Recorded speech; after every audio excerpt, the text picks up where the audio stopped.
All right. Well, I can't believe it's Friday again already, but I feel like I woke up on Monday and then the next day was Friday. It's gone by fast, but welcome back to another episode of MVP.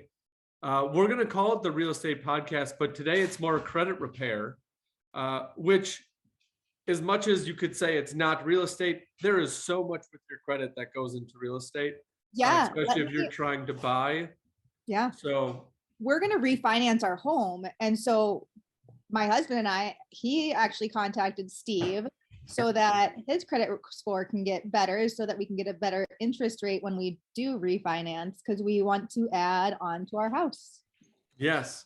So it won't be an X's and O's kind of real estate, but if you are looking to buy real estate, refinance, anything, tune in for the advice Steve's got for us, who specializes in credit repair. So thank you for coming on and giving us the Friday. It looks sunny where you're at. Well, we're in California, so you know what they say, never rains in California. It doesn't. We got ice yesterday, like Oh. hail, Whoa. Yeah. basically. No. In April, which is great. Well, we have the weather. The people I can't defend, but the weather is great. But you know, it's so funny, just Marcus, taking you back a little bit. I don't know if there's something you and Natasha are aware of, but over 75% of our database comes via referrals from realtors and loan officers, funnily enough. I don't know if I've ever told you that. No, but I could see that. Yeah. I could see that. Well, typically what happens is when somebody wants to purchase a house, they don't really have a good understanding of credit. So they contact the LO or the realtor, and the realtor sends them to us. We look after them, fix their credit, give them back to the realtor. And now the realtor has a fully qualified client to actually work on. So yeah, and funnily enough as well, I used to be a loan officer. So my background is actually in the mortgage industry, which is very advantageous to LOs and realtors because I understand what they go through. Yes. You know, having a good empathy. It's okay understanding the client, but it's also very important to understand the realtor or the LO. Yeah. And you know, I say this to realtors, and if you're watching realtors, you know, you saved me making a new video. So here goes, watch this. The average house value in America, if you take away California and New York, the average house value is $300,000. As a realtor, if you have a client that buys the property, typically you get a 50% commission, which is 3 points. Mhm. So 3 points of 300,000 is $9,000. That's how much a bad lead costs you when you throw it away. Just think about that for a minute. Yeah. So typically every client I return back to a realtor is worth $9,000 to them. That's a lot of money. Yeah. So, you know, it is, our part in it is very important. And also, again, without tooting my own horn, I do believe we are the only credit repair agency, probably on the planet, that opens 7 days a week until 8 o'clock at night, California time. And that's purely to service realtors and LOs because they get busy during the weekends. So, Yes. so there is a big tie-in anyway, is what I wanted to say. Yeah. No, that's super cool. That I did not know that was the average sale price of a home. Mm-hmm. Do you know what it is? Take away California and New York, throughout America, 300,000 is the average. The average house value in California is probably close to $1 million, just so you know. Yeah. I was talking to, I've got a broker friend out in California. They're in the San Diego.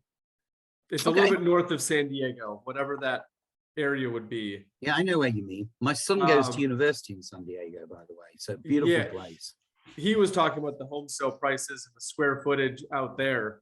And I was like, I like Wisconsin a little bit more. It's a little bit more reasonable because the prices out there were just like skyrocketing, something insane.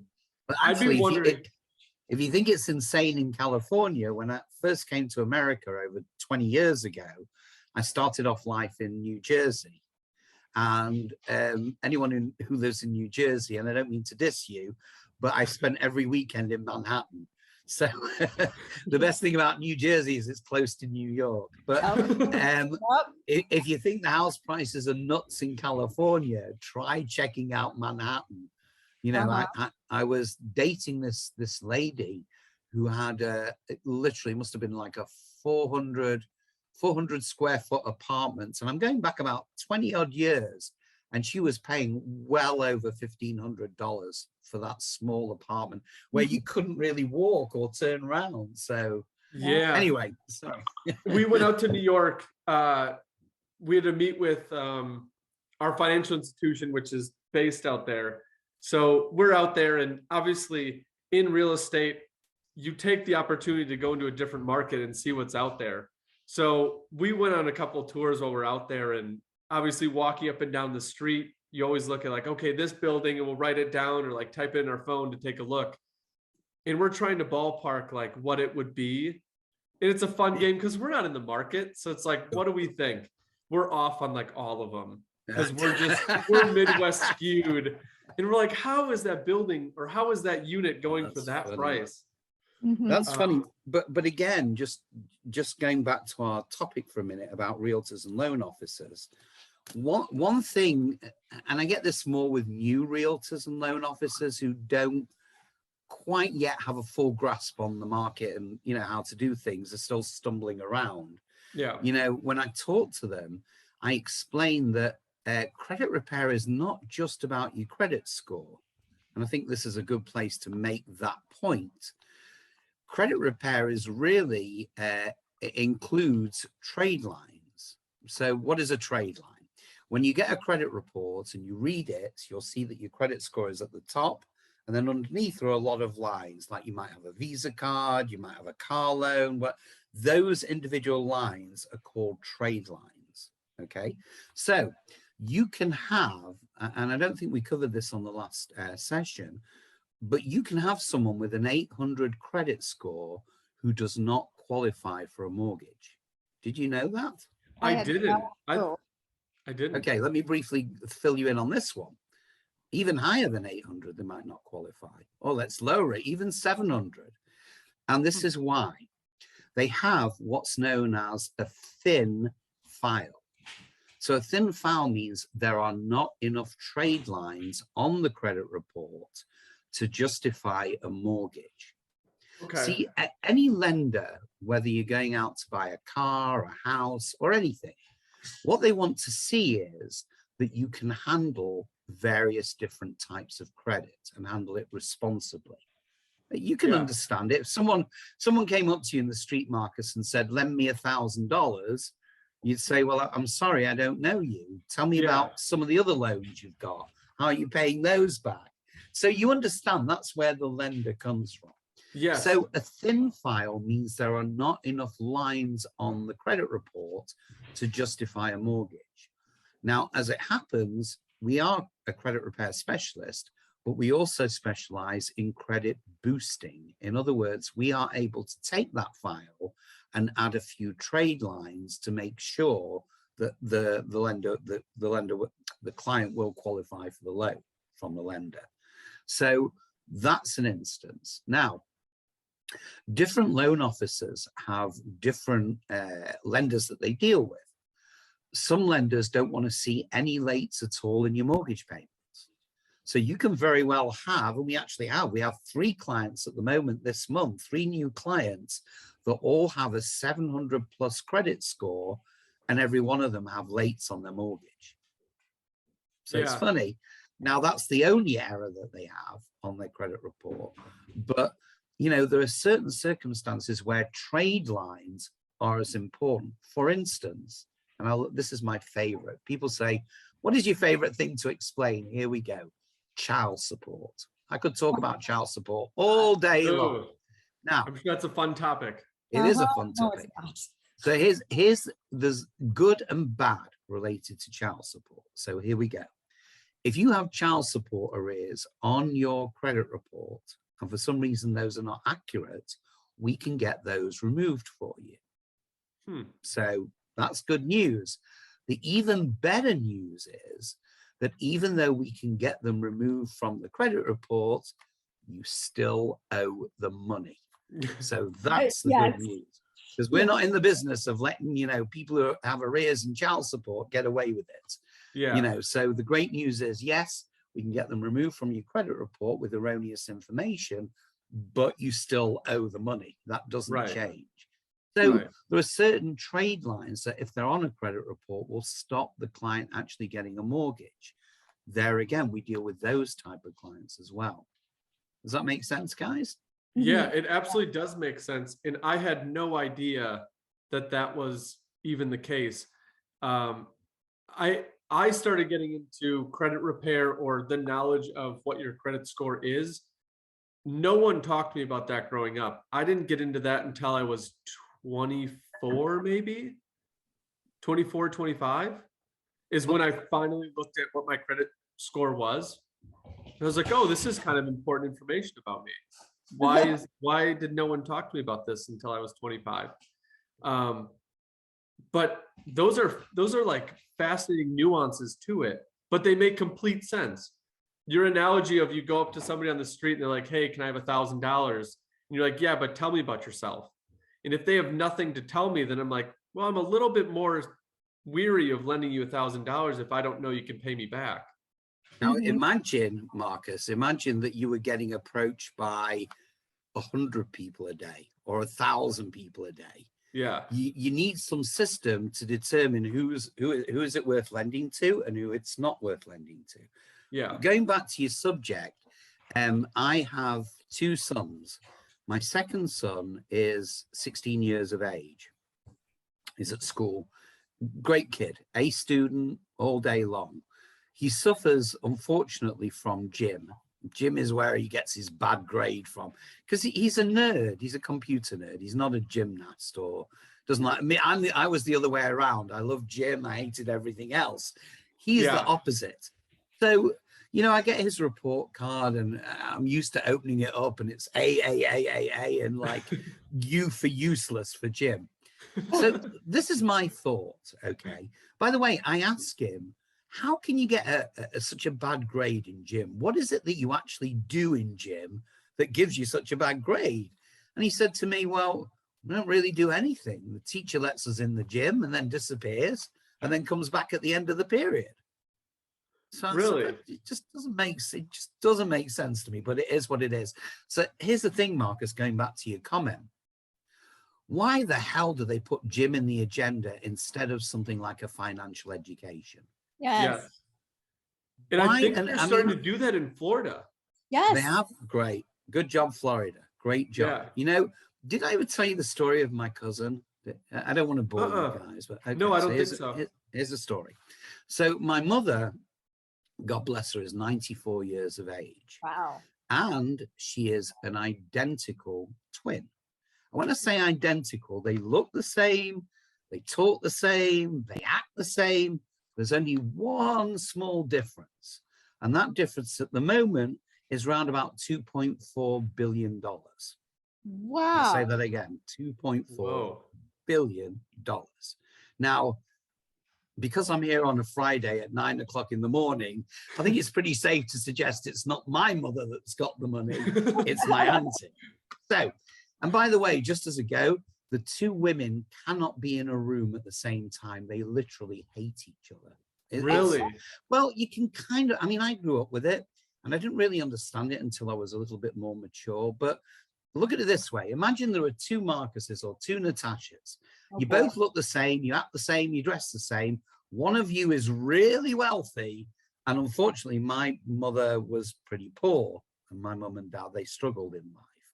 So when you put the two together, the one who's wealthy thinks that the other one is always complaining because she's got no money. And the one who's got no money thinks that the one who's wealthy has no idea what life is like. So anyway, the story's not about them. It's actually about one of the sons of my auntie. So this was just before I left England. They had a big, I think it was a wedding anniversary or something. And they had a huge tent in their back garden and invited around about 500 people. And the tent wasn't even a quarter full. So it was a huge event. And I wasn't too eager to go. I had other things to do, but my mother talked me into it. So I went. and I arrived a little bit late. So as I walk into the tent, my cousin, that's my wife's son, greets me at the door. This is an 11-year-old kid, by the way, bear that in mind. So he's 11 years of age. So his name is Aaron. So as I see him, I say, oh, Aaron, I'm so glad you're here. Can you do me a favor? I'm carrying around a wallet and a couple of things. Can I just give them to you and you put them in the house? And later on, when the party's over, you know, you can give me them back. And he said, sure, Steve, absolutely. So he takes my wallet. No kidding, this is what happened. He takes my wallet and he opens it up. And he sees a couple of credit cards in the wallet. So he takes out one of the credit cards and he looks at it for a minute, and I'm watching him, 11 years of age. And he says to me, Uncle Steve, the APR on this credit card is 17.7%. I'm not kidding you. I am not kidding you. At 11 years old? 11 years old. That's the APR awesome. on this is 17 point blah, blah, blah. You're far better getting the sister card where the interest rate there is about 11%. 11 years of age. Now, Whoa. although that's a funny story to tell, it's actually indicative of something very important, and I'll tell you why. Mm-hmm. When I was a kid and I sat down to have dinner with my parents, my mum always insisted we sat down and ate dinner together. We talk about TV shows, we talk about sport, we talk about what's going on, you know, about the next door neighbors. That's what we did. We all loved each other and it was great fun. My 11-year-old nephew, when they sat down with his brother and his sister, they got an education on finance. Yep. That's the difference. Because, you know, we're in an unfair world. So many of us don't understand the financial systems and how they work, but actually it's just a game. If you remember that, it's just a game. It's like Monopoly.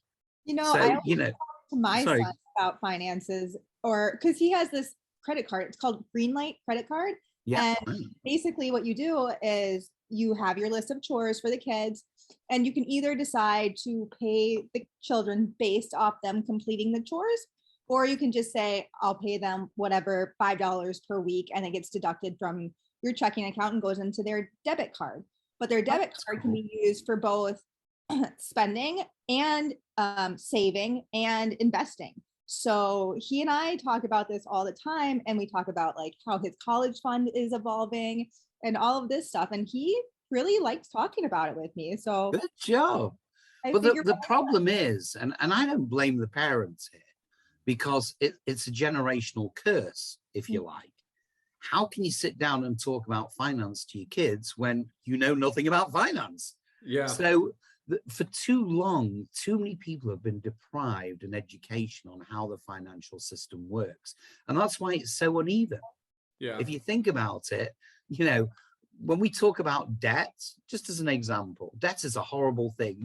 Debt, get rid of all my debt, get rid of all my debt. Smart people know that there are different types of debt, and sometimes it's actually valuable to carry a certain amount of debt. Yep. So it's all about educating as many people as possible so we're all on an even playing field. You know, speaking of that, we were talking to our financial advisor the other day, and we've been aggressively paying off our mortgage, and I've been wanting to pay it off early. And she said, no, actually stop doing that. Keep paying your mortgage at whatever is the allotted amount per month. But with that those excess funds, we're actually going to like max out your IRAs or your 401ks.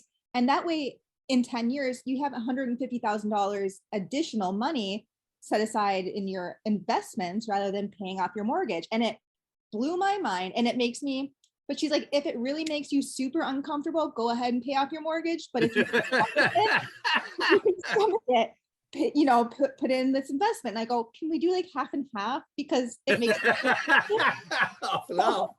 so that's what we came to the conclusion that we would do 50-50. So. There you go. It's a win.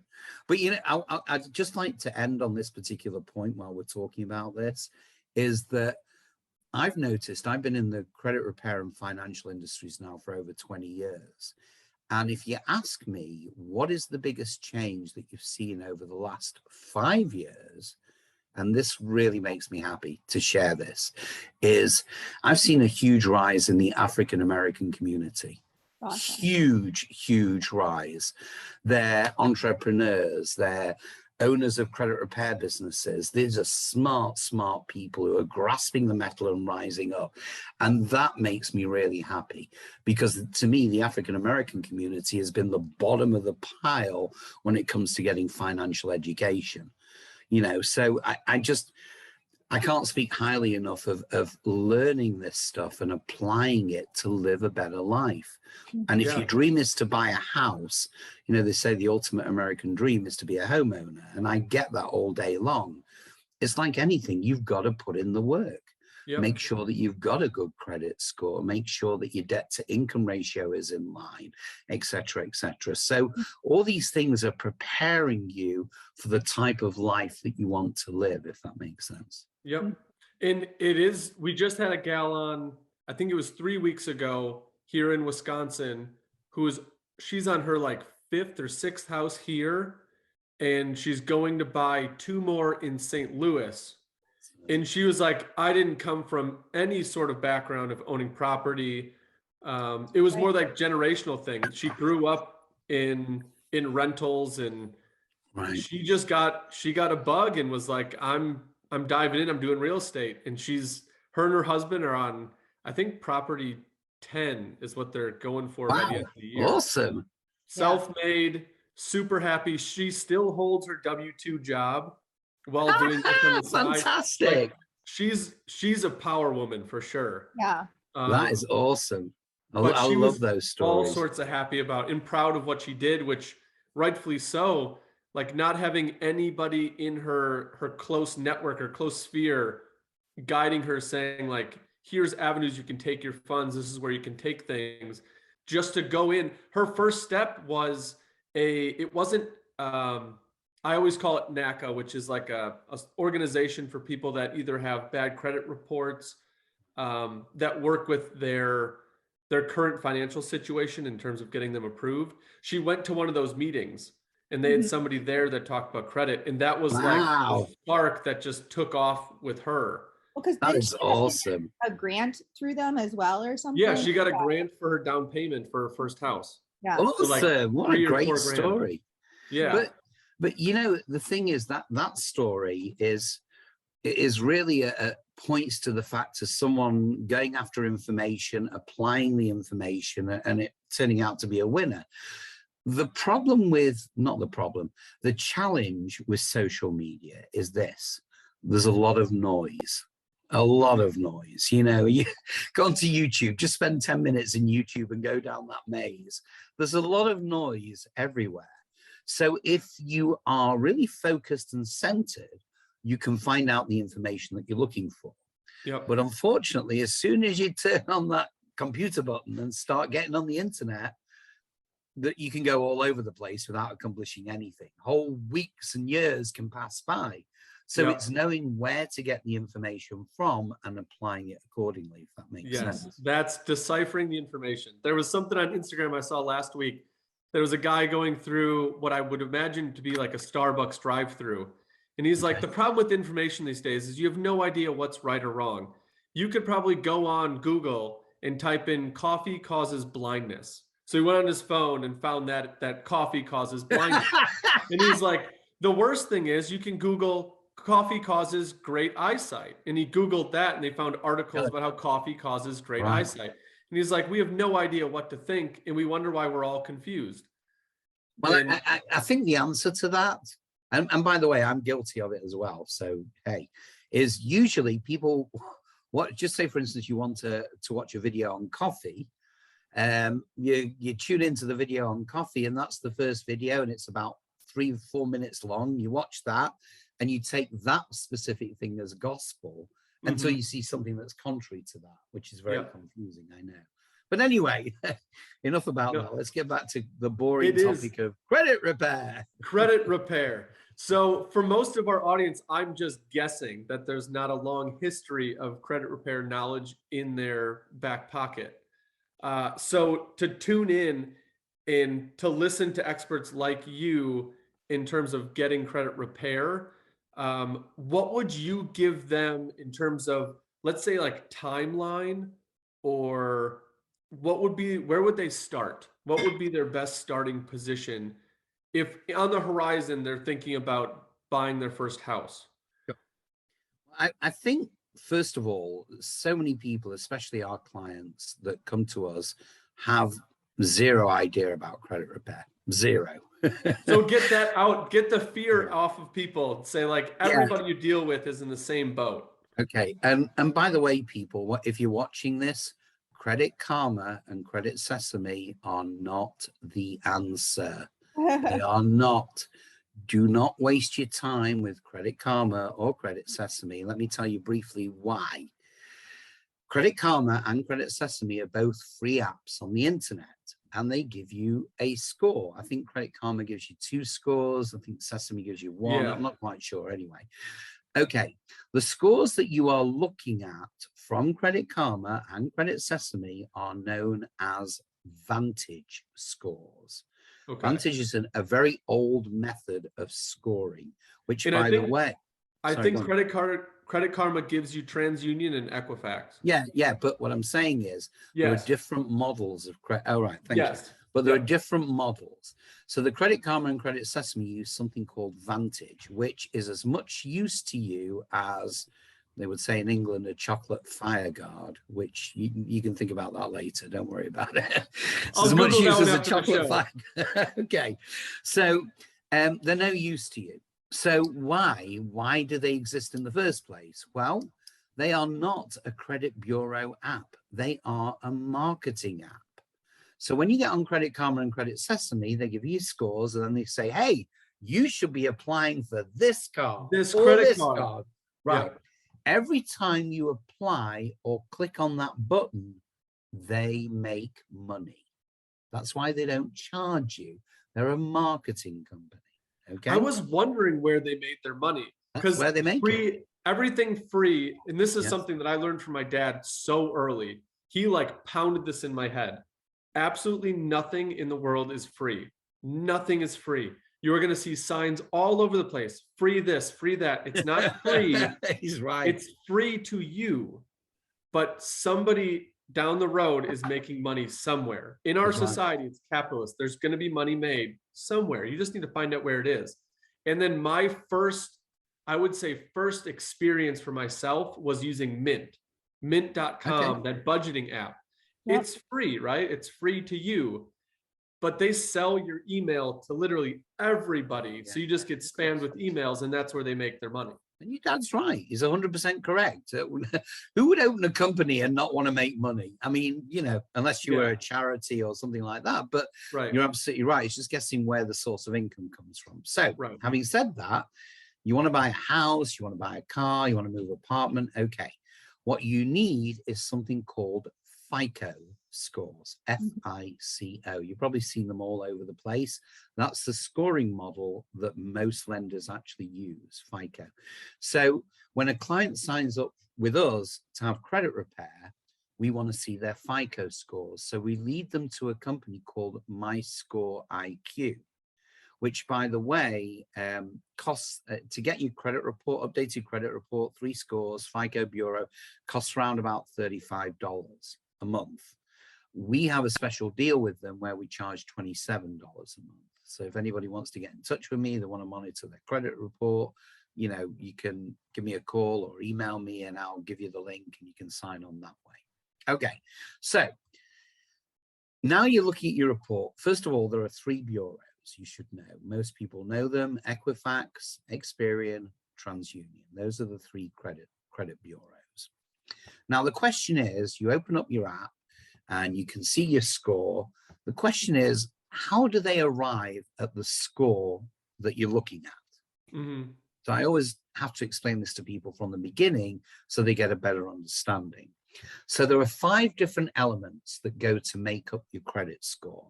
And let me run through them very briefly. So I'm interested because I have no idea why what the minimum is 400.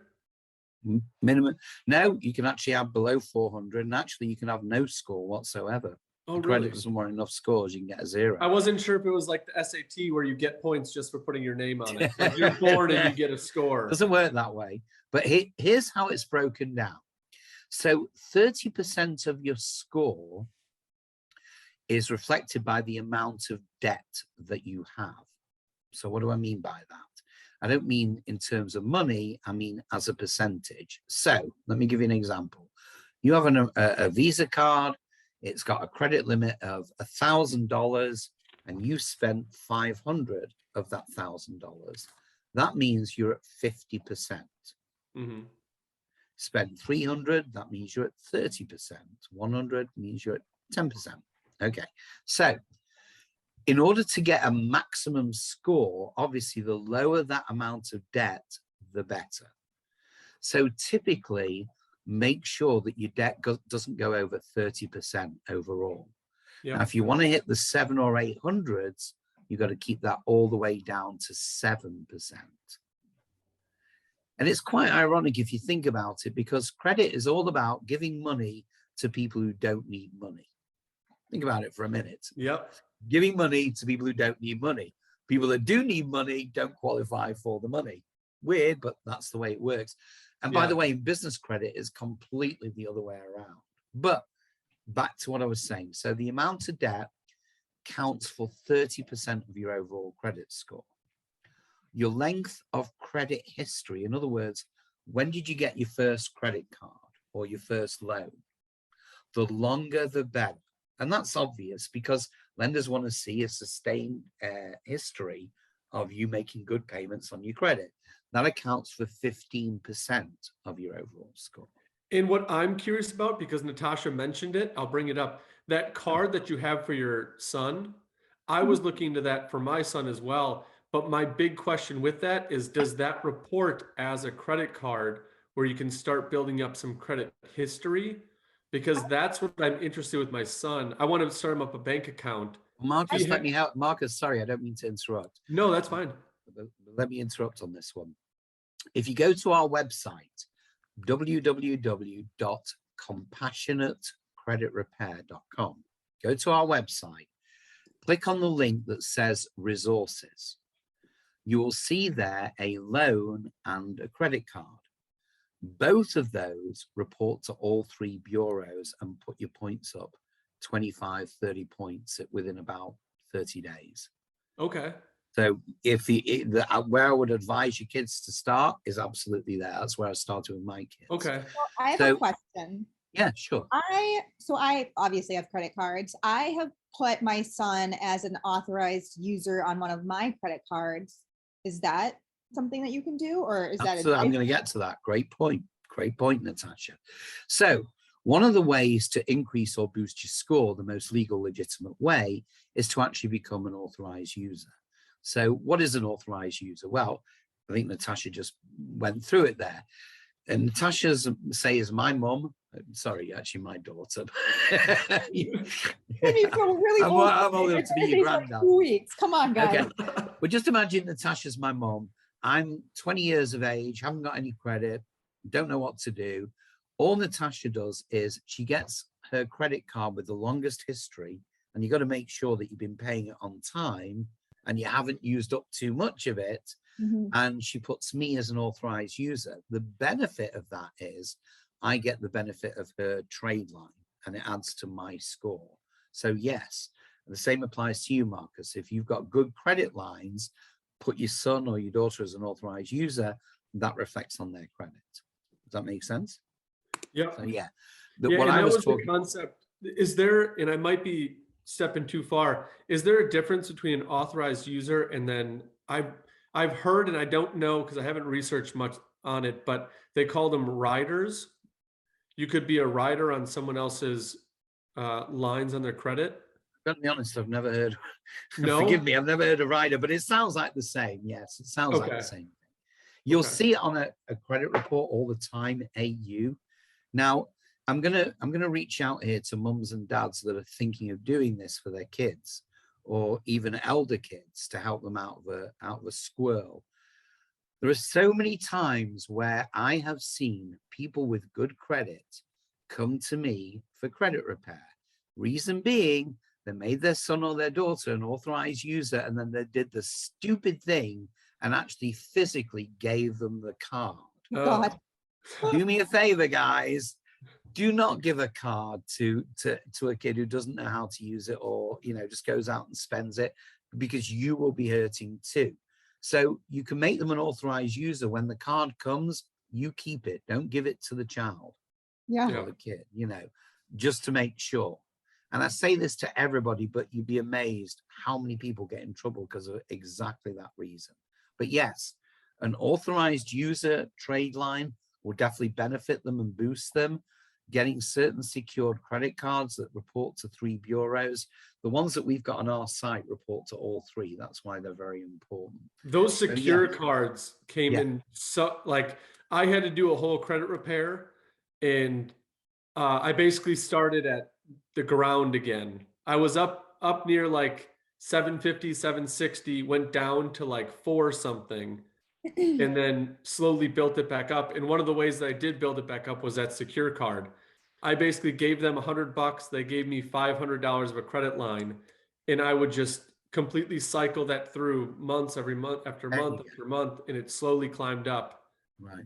And it's a great way of doing it. It's a responsible way, and it helps you learn credit. And some of these secured cards, by the way, after a period of time will turn into unsecured, just so you know. So if you keep paying and you're a good client, after a while, they'll release the security aspect to make it an unsecured card. So again, that's also important. 10% as well of your credit score looks at new credit that you've just got.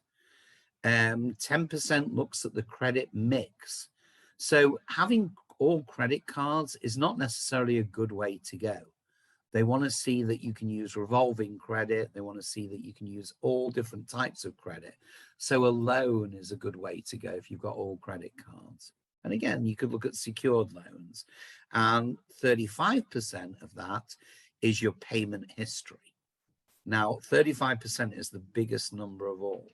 So the bureaus look at your payment history. Have you been paying on time? Do you have any lates, et cetera, et cetera? Now, before we started the podcast, Marcus, you mentioned to me, are there any changes in the industry coming up? And there is one pretty big one that's on the horizon. When it's going to come down, not quite sure, but people have been talking about it for a few years now, and it's looking nearer and near reality. And it's something called FICO 10.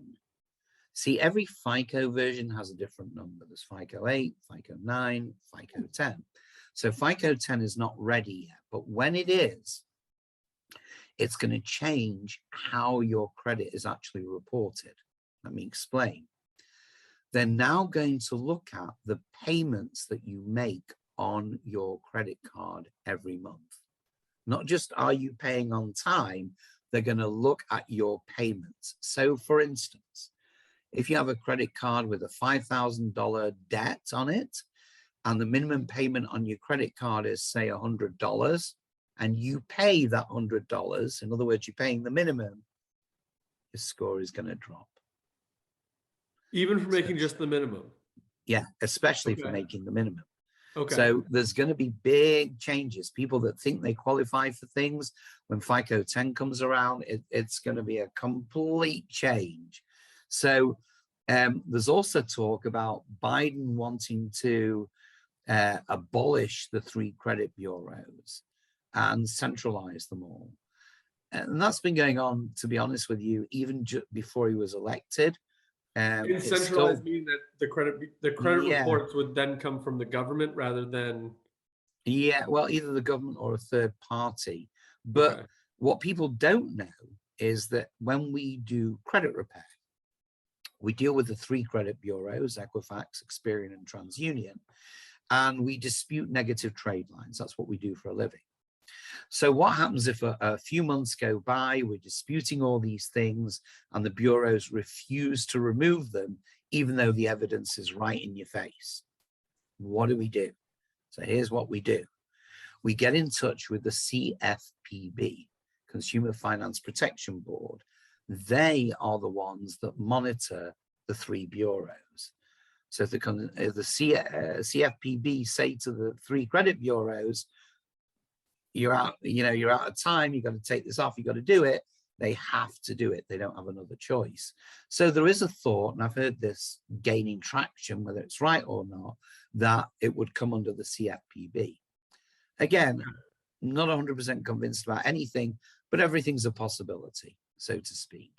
So the thing is about credit roundabout now, and I try very hard not to be a doomsday prepper, is that look around the world and look at what's happening, guys. I mean, just stop what you're doing and look what's happening. The world is going nuts, like nuts in a handbag. Yeah. In my old country, the United Kingdom, they just announced yesterday, listen to this, that electricity bills are going to go up 70%, 70. Wow. Really? You think we're far behind here? We're not. Are we headed for inflation? Who knows? But bear in mind that the events in the Ukraine are going to have a knock-on effect. Now, take that out of the way. Take Ukraine, Russia. This is not a political podcast, and I don't intend it to be, but take those events out of the way. I don't think we've fully recovered from COVID.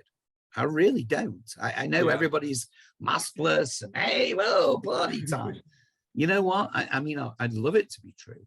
I just don't think it is. Yeah. Now, if you take that and you take the state of business and you take the fact that Russia, again, just back to Russia for a minute, is well known at hacking various financial institutions in the United States of America. Hey guys, I gotta head off. Sorry. No, that's all right. That's all right, Natasha. Bye, Natasha. Bye. If you take events that are happening around the world, the question is, what are you going to do to survive even financially? And if your credit is poor and you have no savings, you really don't have any get outs, to be honest with you. You really don't. Yeah. You know, And I think you're right on, we haven't recovered fully from COVID. It's a testament to how fragile our society or our I'll put like our economics is. It's a fragile ecosystem, and once one of the legs drop out, in COVID's case, like 3 of the legs drop out of the stool, and you're left to one thing, it takes a while to build that back and to become sustainable and more level. Because right now we're just up and down. Every day is a turn up or down. right. Absolutely So right. Well, to my mind, you know, when I talk about wealth or even safety of finances, to me, it's about one thing, and that's access to money. That's what it's all about. With good credit, you have lots of access. Bad credit, no access, or very minimal access and extremely high interest rates. So to me, credit is the be all and end all, or the foundation of how you live your financial life. You know, I can't stress it enough. If you have a 700 credit score, 720, you know, I have a 720. So say, Marcus, God forbid, you have a 600. We can both go look at cars. I can pick a car out. I don't even have to put a deposit down. You, my friend, have to put a ton of money down. Yep. And when you get the car, I'll probably be paying 1/8 of the price that you're going to be paying for it. Yep. So credit makes a difference. If you want to move apartment, every apartment complex runs your credit. Absolutely. They should, at least. If they don't, they should. They should. They're right. And so I always get on the topic of, and I talked to my son about this too, like, as much as you may not like your credit score, how much time and energy have you spent to developing it? Like, if you get the shock factor of like, oh my gosh, I only have a 600 credit score. Well, yeah, but it's a number. What have you done to this point to do anything with it? If nothing, then like you can't get mad at it, because like in your instance, if you're asking somebody for money, they want to know if you're going to pay it back, and they need to have some sort of idea. So it's not the credit score that's the problem. You're not upset at the credit score. You might be upset at your effort that you put towards it. But now's the time where you know where you're at, and now you can start building it. If you want to play, like you said, that game, like if you want to jump into this game of credit, jump in. Everybody can play. Some people choose not to. And then they get mad at the people who play the game. But it's there for you. Well, it's kind of it's funny. You're exactly right what you say there. You hit it on the head. You know, I never am too critical of people who don't know their credit score or don't look at credit, because I'm the same way when it comes to doctors. You know, my leg can be falling off and I will not go to a doctor. It's a British thing, I think. You know, hey Steve, your leg's hanging off. Oh, is it? Okay, all right. Oh, I fine. didn't even notice. That's how people are with credit. That's exactly how people are with credit. You know, so I can't be too critical of them, but I want to explain to them that if you have a 700 credit score and I open my mailbox every day, 700 plus, I get so many offers from all these credit companies offering me 0% interest. Zero. Yeah. You know, think about it. Now, really smart entrepreneurs, and there are a lot of them, and they're gaining a lot more traction on the internet, will take that credit card with a 0% interest rate and they will make money off of it. Yep. See? There's a lot of people that would get that 0% credit card, use that as a down payment, and then pay it off, and then it's free money. So I can't stress enough about how important it is to get your credit in order. And I'm not just saying that because I own a credit repair company. I think that really it's the basis, as I said, of your foundation, of your financial foundations. So even now, more and more employers are actually looking at credit reports before they hire people, specifically for responsible positions. Mm-hmm. So credit is creeping into every single factor in our lives. Now, let's go back to house buying for a minute. So I remember my parents got their first and only house. They had it for about 2 years, I think, before I was born, which is a long time ago. Obviously, look at me, you can tell. But anyway, I remember my dad telling me how they got the house, and it was quite an interesting story. So they spent 3 days in, and I'm not kidding you, in the company of their bank manager. 3 days. Imagine going to your bank manager for 3 days. And the bank manager wanted to know all about them. What do they do? Where do they come from? Blah, blah, like 3 days. And then he made a decision on whether he'd grant the mortgage or not. Now, a branch manager, you're lucky if he spends more than 3 minutes with you, because he looks at a credit report. Yep. That's the decision that a responsible lender makes. They look at credit reports. And by the way, if you have a business and you want business credit, guess what? In 99% of the cases, they look at your personal credit as well. Mm-hmm. That even from a business perspective, it's important to get your facts in order. Now, just one more thing, Marcus, going back to what you said. I totally agree with everything you said, except for one small exception. In the, people might not know this, but in your credit reports, 3 bureau credit reports, over 70%, that's 70, over 70% of all entries on every credit report are wrong, incorrect, or false. Did you know that? 70%. I didn't know the percentage, but I knew a lot of them, a heavy majority, were incorrect, which is why disputes, I didn't know you could dispute anything until I was 24. Yeah. I thought it was just on there and you're like, well, you're screwed, deal with it. And then I find out that you can actually go to people and they can dispute and get it off your record. And I was like, again, no one for 25 years has told me this. That's, and the basis of that, by the way, is a little law called the Fair Credit Reporting Act. And that actually says you can challenge the bureaus to remove the negative items based on their falsification. Now, you probably can spot it in a minute. If you have a credit report in front of you, or you're looking at a credit report, you see the 3 bureaus and you check all 3, which is easy to do, you'll see that on certain lines, you owe certain different amounts of money. They're recording in different ways. That's why you have 3 different scores. You know, you might say, well, why don't you just have 1 score? Well, they're all different. If you have a difference on any trade line, guess what? It should be deleted from your credit. It should be deleted because it's a falsification. So that's the basis of how we start challenging, if that makes sense to you. Yeah. And I think the big part, and I think what's going to help people, there's always like a bad connotation with credit, and you don't want to talk about it. Like going back to your story about your aunt, that family, that little ecosystem, they let down the guard, the walls of being able to talk about credit scores and finances. But in 90% of the US, like no one wants to talk about it because no one wants to feel not worthy or lesser than somebody else because their score is higher. And I feel like It's it's so taboo right now too. Like, Well, nobody yeah. wants to talk about anything. I'll Well, admit, I was down to like 400 during the worst part of it. Like I think my worst was 425. But that was due to like personal circumstances where debt was piled on my name from something that I couldn't control.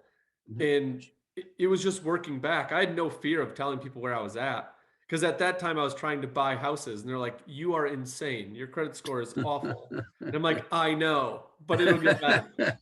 But I think once we get that out of the way of people fearing talking to you or talking to other people about credit scores and finances, and it's not people are looking at you or looking down at you at what you're doing, but you're talking to people that actually are like, okay, well, I have an avenue that you might be able to help. Call Steve.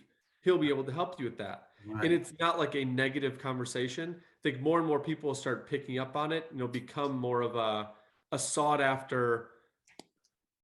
You go to elementary school, you go to middle school, you go to high school. In high school, you start getting your credit repaired. You can choose to go to college. I think it's just going to be a life step for people rather than only a certain amount of people do this. Sure.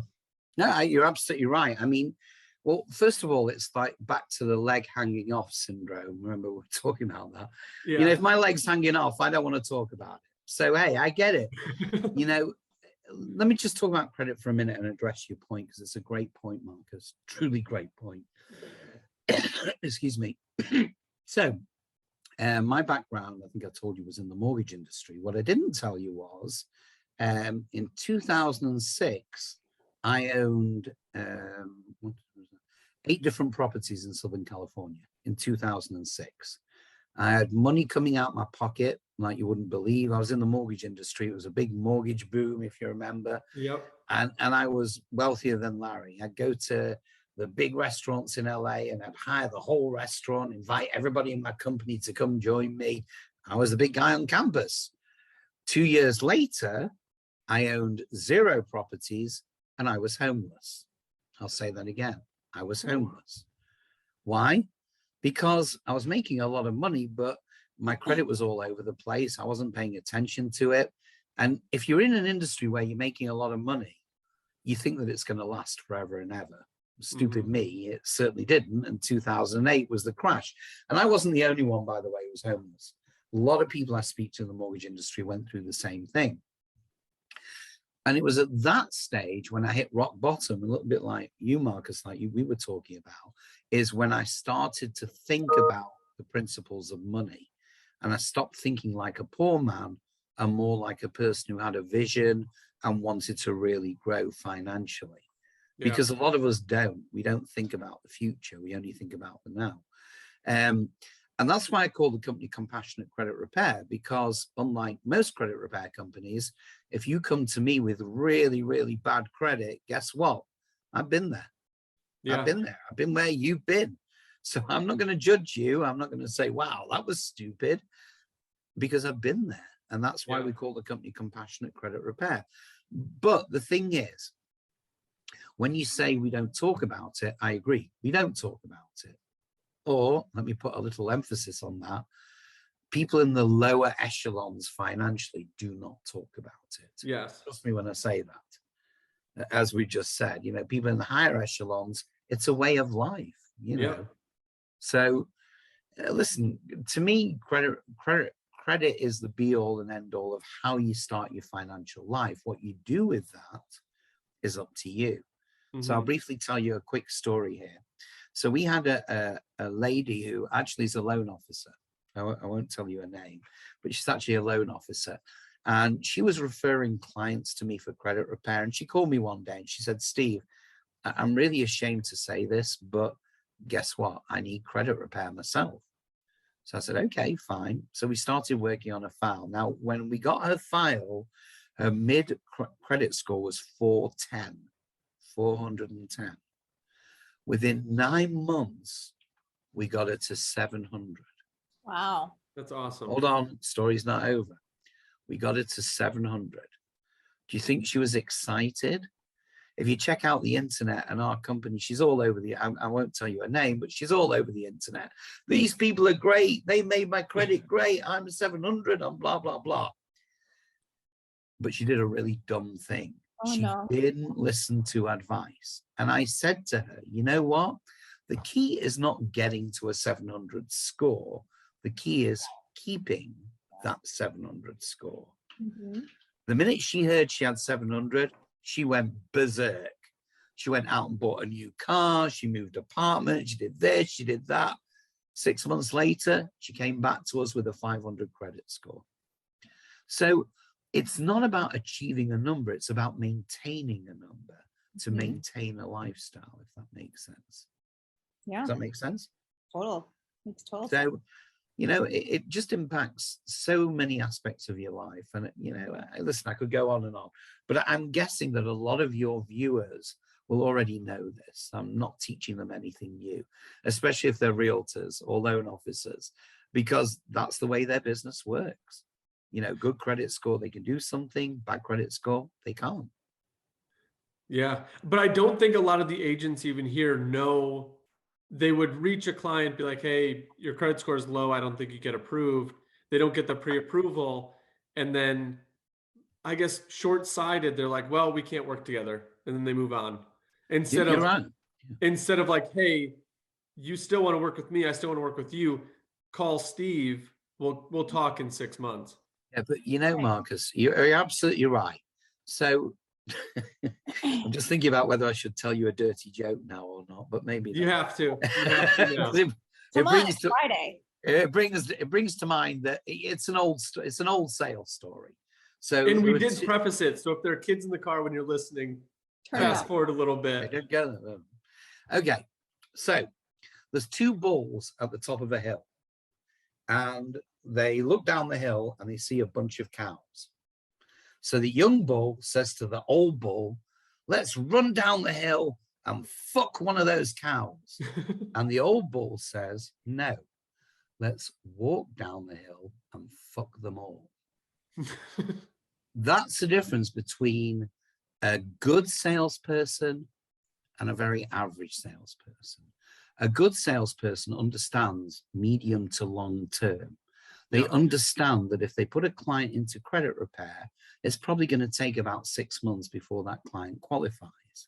So what they're doing is they're building a funnel that 6 months later, the client will come out of fully qualified. But most realtors, and I don't mean to sound critical, but a lot of realtors and loan officers do exactly what you say, Marcus. If it's not a now, forget it. Sorry, your credit score is 600, can't help you, go away and fix it, come back. Yep. You know, now I have a loan officer who learned a brilliant lesson from this. So he was a loan officer who came to me about 4 years ago, and he said to me, Steve, you know, can you help me? I've got a few clients here that need credit repair. So we started talking, and this is what he was doing. He was a new loan officer, new to the business. His company weren't giving him any leads, so he found a local lead provider. And this lead provider sold this guy leads that were blind leads. In other words, you got everything about the client apart from the client's credit score. So he bought them cheaply. He wanted to make some sales. So I said, roughly how many of those leads are subprime? And he said, around about 90%, 90. Okay. So I said, okay, well, let's start working together. Let's see how it goes. Now, in his first year as a loan officer in Boston, and I'm going back 4 years ago, he made $38,000 in his first year. And he contacted me in November of that year. Last year, and he told me this, he called me up, he was very excited. He's just finished his taxes. he made $290,000. Now, I'm not claiming for 1 minute that that was totally due to us, but I will tell you 50% of that was totally due to us, because he understood the awesome. process of putting people in a funnel, being patient, keep working, and then 6 months later, they're coming out of that funnel. So now you got fully qualified clients who, and by the way, they loved him. They loved him to death because of the work that we'd They done. helped. They helped him. They came to him for Yeah. help, and he didn't directly help, but you helped him help them. Right. And now you've got a client who's more loyal to you than any client you've just met right at the beginning with a 700 credit score. Yeah. So there are so many benefits attached to, you know, to working with us, that a loan officer or a realtor who wants to make real money understands the precept of building the funnel, taking your time, tickling it, loving it, and just being patient. You know, that's what selling's about. It's not about bang, bang, bang, you know. Yeah. Unless you're a Wall Street As much as you trader. see it on Instagram, that's not the case. No, it's not the case. It's not the case. And think about it for a minute. Buying a house is a time-consuming effort on behalf of the person who's buying the house, on behalf of the realtor, on behalf of the loan officer. You have to maintain that sense of loyalty all the way through the process. Yeah. So you have a client who's actually been through credit repair. Now they've got great credit. They're excited. They love you because you made the recommendation. It's a winner. I would say my clients are better than clients you just met. So, you know, again, people understand that. If you've been a realtor for a while, you get that. Yeah. And I would say that your clients probably are better off than the normal, all right, we want to buy a house, we're renting right now, income's great, their credit's good. I'm just going to go for ballpark. Their 700 isn't the same 100 as your client. Their 700 isn't the same as 700 with you, because with you, their 700, they know the information behind it. The other 700, they're like, I don't know, I just have 700. That's true. That's very true. So I would say the knowledge behind that would benefit them a lot more. Yeah, that's true. One And last realtors, question. by the way, realtors have it real lucky in one sense. And I bet they've never even thought about this. In that you have a client who buys a house and you're the realtor. They buy the house and in the first 6 months, they default on the mortgage. You don't have to give your commission back. That is true. I just thought about that now. That is it's true. It's the only financial job where if your client defaults, you don't have to give back your commission. I picked correctly. There you go. All right. Sorry. I do have one last question, and I know, Tasha, you had to go, and we're coming up on our hour, so I apologize. But one big topic, especially for buyers now who are the younger generation, is the ever revolving door of educational debt, tuition. Is there anything that you guys do or come across with massive amounts of credit card debt with the younger generation, and how that could help, or things they could do? Funnily enough, that's a great question. I've never really thought about it. Because that is, I mean, overwhelming. You were talking before about it being a generational thing. Like, I'm picturing, so my mom, she is a wizard at saving. She will save money and save and coupon, and she'll go into Menards, buy $200 of stuff, and she walked out getting paid $5. So she is a wizard with that, but she got that because she grew up in the middle of nowhere, Wisconsin, with 6 siblings. Mom stayed at home. Dad worked like 3 jobs during Depression. They pickled everything. She's just a wizard with the saving side, and her generational background gave her that knowledge. I know that we're going to go through, and as the parents, we're going to be sitting on more college debt than our parents, and probably less college debt than our kids, because I think the college is going to go down. Yeah, so we're in the generation of like, okay, watch out for tuition, because that is something that's going to stick on your record for decades. Right. And a lot of people now don't have a lot of income coming in, because you get out of college and you want that CEO job, but there's only how many in the US? So you're probably going to start somewhere lower than the president of a company. Yeah. So how do you manage your $100,000 of tuition debt, making 34, 36, 38,000 a year, Right. and still try to buy a house? And what are Well, some? Right. Well, first of all, interestingly enough, some mortgage lenders do not count student loans as outstanding debt. I don't know if you know that. I did So not know that's- that. Yeah, not all of them, but certainly a lot of them do. That's number one. Number two, if you have another 2 hours, we could do a completely separate podcast on today's generational youth, because I have 2 kids and I've turned into my dad. I don't understand their music. I don't understand their language.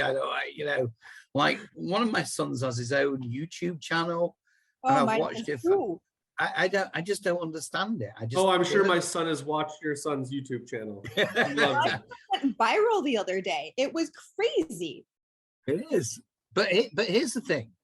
So I can't speak for every youth in America, but I do have a university graduate and I have a 16-year-old kid, and I know them and I know their friends, and I know the way that, well, I can't say I know the way that they think because it still bemuses me, but it's so very different from when we were kids.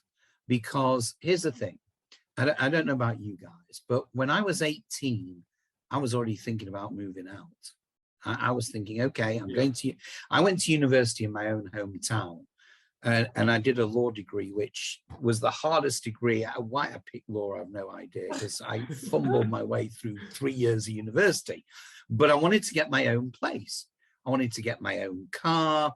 I wanted to get blah, blah, blah, blah. I wanted everything. Yeah. And I realized that if I wanted those things, I got to get off my ass and actually work for them. Yeah. I'm not being critical of the kids today, but they live in their bedrooms playing computer games. Seriously. I mean, I'm lucky if I see my kids for more than like 30 minutes a day, because that's the life. They don't want to move out because guess what? They've got internet access, they've got meals, they've got everything. Yeah. We cuddled our kids so much that they'll probably be with us until they're 80. So as a result of that, back to your original question, I don't see that many people, younger kids under the age of 30 with credit issues. And if they do have credit issues, they don't really care. I got to be honest with you. It's a different generation. It's, listen, I don't speak for the kids of today, believe me. But there's just huge financial differences. And they don't care about credit scores. They don't care about what car you drive, where you live, what clothes, well, maybe the clothes you wear, but they have different priorities to when we were kids. Yeah. Now, will it stay like that? I've no idea, but I do know the world is turning as we age, just like it did for our parents. Our parents didn't understand us. I have 2 great kids, they're A students. My wife says this: they don't do drugs. They don't spend all night at bars. They're not into anything illegal or immoral. So guess what? They're good kids. Yeah. That's how we class them. Like my son, he's on YouTube all the time. He plays Fortnite religiously. Like that is where he's at. And he's 7. So like I'm giving him a little bit of a break, but still like he should be working at 7. That's what I said. When are you gonna start working? He's like, I don't want to go to school today. I'm like, well, get a job and then you don't have to go to school anymore. But right now your job is school, so you're gonna go to work. I don't stop him from playing video games because I try to guide it, with him being 7 still, into a way that he can learn. So if he's playing Fortnite and he's like, Dad, can you come read this? I'm like, no, bud, you can read. Read it and figure it out. Oh, I want to buy such and such in the game. Okay, grab your wallet. Let's go buy you. And for Fortnite, they have V-Bucks. Call them V for Victor, V-Bucks. So we'd go to the store, he'd pull out his wallet, and we'd sit the V-Bucks on the floor in the middle of Pick and Save. And he's got his 4 cards laid out. We're like, okay, so you can get 1,500 V-Bucks for $8. You can get 3,000 for $20. And he pulls out his wallet and he's like trying to put money to see like what tangibly it looks like that he's taking out of his wallet. And I've had like I've had people stop and like, look, I've had one lady who said, thank you. And I was like, what do you mean? She's like, I'm a math teacher. So That's thank really you for, good. and I was like, I just don't want him to think that he can go on and buy this stuff and it doesn't, like the money just appears. Right. That's Right. great parenting. Great parenting. So I'm trying to guide what he's interested in into him getting the knowledge base. And then eventually it's going to click where you can keep playing your video games, but like you've got to support that. So to support that, you need money. So you probably need a job. Yeah. And if you want to get to the store to buy that stuff, you probably need a car too. You're probably So- right. So now you got me thinking, maybe I should be putting on financial classes for kids. I'm thinking about that now. As a If new you can angle. tie it to YouTube and to video games, I'm sure they'd be all about it. That would be, I know Miles would be in. That I know. And we do that with toys and stuff too. He wants to go get a toy. I'm like, okay, grab your wallet, let's go. That's cool. And then he's in to see the thought process of him sitting there like, is this toy worth $10? Right. And like, he doesn't have a background of what $10 can get him. So in his mind, with his glasses on, he's got a frame of mind of the world of what $10 is worth. And is that football worth $10? I don't know. That's good. That's good that he's even thinking that. A lot of people don't think, they just make the purchase. If you've got a middle ground where he's actually thinking about what he's going to buy, at 7, that's awesome. We're trying. All right, chatty Cathy's. Sorry. Oh, you're kicking us I'm out. sorry, guys. Well, this will be a good ending for next one, because I think the next show, I think we do focus in on that younger generation. Yes, Maybe not I agree. 7. I don't think Miles is buying a house anytime soon. But maybe like Natasha's son, who is almost to that point where, and I'm sorry to bring this up, leaving the house, starting the next chapter. I'm No. sorry. I'm No. sorry. He is? I'm No, sorry. he's 9. He's gonna be 10. Like, stop. Oh, That's that's old enough. He's halfway there. He's Yeah, halfway you- there. Oh, I know. 10 years old, he should have his own place by now. Come on, Mhm. Natasha. I No, know. I think we stick in that 20 to 35 range of our society, or the US at least, and see what we can do with them and what they're trending and doing. I think that would be a cool next show where we left off here. Yeah. Okay, guys. Hey, I've really enjoyed it. And just, if the name of my company is Compassionate Credit Repair, and if you want to speak to me directly, let me give you my number. Yeah, It's- absolutely. It's 818-620-5317. And the best way to get a hold of 818-620. you is to call. Yeah, to call me or text me. That's not the company line. That's actually my direct line. So it'll ring straight through to me. Awesome. And if I'm not there, leave a message and I promise I'll get back to you. That's awesome. And that's a big, nice feature that you're offering, like the one-on-one contact with Yeah. anybody listening. We don't want to know about it. Go directly to Steve. The less hoops, the better. Yeah. To get your next thing going, get your credit repaired, start doing some fun things with your finances. Sure. I know you mentioned it's a game, but it's a fun game. It is a fun game. It is a fun If game. you're on top of it. If you're on the bottom of it, not so much fun.